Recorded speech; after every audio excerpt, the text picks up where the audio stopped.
பேசப்பட்டது.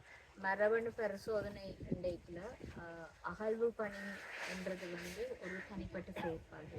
உங்களுக்கு ஏற்கனவே தெரியும், கொக்கு தொடுவாய் மனித புதைகுழி ஏற்கனவே தயாரிக்கப்பட்ட வரைவு ஸ்டாண்டர்ட் ஆப்ரேஷனல் ப்ரொசீஜர் அடிப்படையாக வச்சுதான் அந்த அகழ்வு பணி நடந்தது. அந்த அடிப்படையில எலும்புகளை அடையாளம் காண்றது ஒரு நடவடிக்கையா இருக்கிறதோட அதுக்கு அடுத்த கட்டமா எலும்பு மாதிரிகளை ஆய்வு செய்யறதுன்றது 2வது கட்ட நடவடிக்கை. ஸோ அந்த 2வது கட்ட நடவடிக்கையில தான் அகழ்ந்தெடுக்கப்பட்ட மனித எலும்பு தொகுதிகள் முழுவதுடைய பால், வயது மற்றது மரணத்துக்கான காரணம் என்னன்றது கண்டுபிடிக்கப்படுது.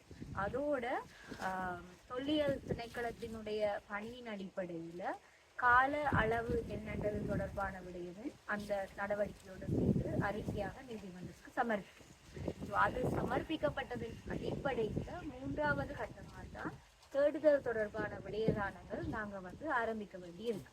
அந்த தேடுதல் தொடர்பான விடயதானங்கள் ஆரம்பிக்கல யாராவது உறவினர்கள் தங்களுடைய உறவினர்கள் காணாமல் போனவர்கள் அல்லது கைது செய்யப்பட்ட இருப்பிடம் என்னன்றது தொடர்பாக எதுவுமே தெரியாத நிலையில் இருக்கையில குறித்த காலப்பகுதியில் உறுப்பினராக இருந்த காலப்பகுதியில காணாமல் போனவர்கள் தொடர்பாக அல்லது கைது செய்யப்பட்ட அவர்களுடைய இருப்பிடம் தெரியாத தொடர்பான முடியல அந்த அவர்களுடைய மரபணு தொடர்பான ஆய்வுகளுடைய மாதிரிகளை தெரிவு செய்ய வேண்டிய தேவைப்பாடு இருக்குது. ஸோ கொக்குத்தொடுவாயிலையும் அந்த விடயம் தொடர்பான நடவடிக்கைகள் நீதிமன்றத்துல முன்னெடுக்கப்பட்டு தற்போது மட்டும் உறவினர்களை அது தொடர்பான விடயத்தை அறிக்கையிடும்படி நீதிமன்றத்துக்கு சரி, காணாமல் போனவர்கள் தொடர்பாக அலுவலகத்துக்கு சரி, அது தொடர்பாக மண்டல முன்னிலையாக சட்டத்தரணிகள் மூலமாக சரி முன்னிலையாகும்படி சொல்லப்பட்டது. ஸோ அந்த வழக்கினுடைய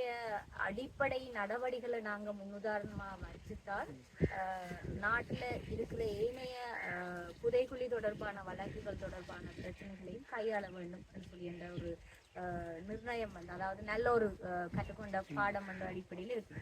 இதுதான் கூடுதலாக சர்வதேச திட்டப்படுகிற ஒரு விஷயம். ஸோ மரபணு தொடர்பான விடயம் இதுவரை காலமும் காணாமல் போன அலுவலகமோ அல்லது அரசாங்கத்தில் எங்களுடைய நிறுவனமோ உறவினர்கள் தொடர்பான மரபணு சேகரிப்பு மற்றது அதை பாதுகாக்கிறதுக்கான எந்தவித நடவடிக்கையும் இதுவரை காலமும் இருக்கு. அப்படி ஏதாவது ஒரு நடவடிக்கை எடுக்கப்படுமாக இருந்தால் நாங்கள் அது தொடர்பான விடயங்களை குடும்பங்களுக்குள்ளால போய் அவர்களோட கலந்தாலோசித்து செய்ய வேண்டிய தேவைப்பாடு அரசாங்கத்தில் ஒத்துழைப்பு நிபுணர்களோட சம்பந்தப்பட்ட சேவையும் இருக்குது என்பதை இது தொடர்பா மேலதிகமா என்ன செய்யணும் செய்யக்கூடாதுன்றது நீதிமன்றத்தோட சேர்ந்து அகழ்வு பணியில பணியாற்றுகிற நிபுணர்களும் தான் தங்களுடைய கருத்துக்களையும் நடவடிமுறைகளையும் நீதிமன்றத்துக்கு தெரிவிக்க வேண்டியது. நீதிமன்றம் ஒரு தீர்மானத்துக்கு வரும்.